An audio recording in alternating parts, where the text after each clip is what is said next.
சிவாய நம. திருச்சிற்றம்பலம். அதாவது திருஞான சம்பந்தர் மதுரையில் தங்கியிருந்த போது சமணர்கள் அவர் தங்கியிருந்த மடத்திற்கு தீ வைத்தனர்.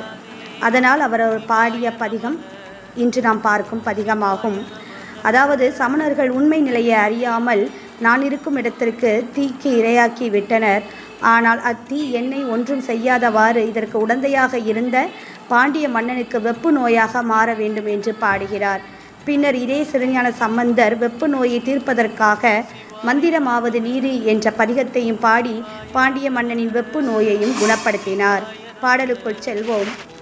செய்யுனே திரு ஆலவாய் மேவிய ஐயனே அஞ்சலென்றருள் செய்யனே பொய்யராம் சமணர் கொழுவஞ்சுடர் பையவே சென்று பாண்டியர்க்காகவே.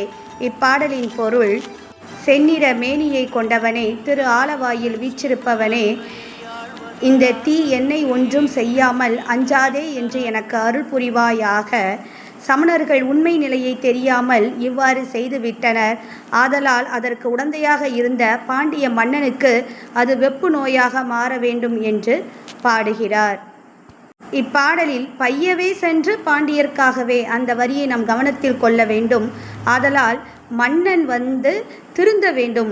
அதனால் மெதுவாக சென்று அது அவருக்கு சேர வேண்டும் என்பதாக அமைகிறது என்று ஆன்றோர் பெருமக்கள் கூறுவார்கள். சிவாய நம. திருச்சிற்றம்பலம்.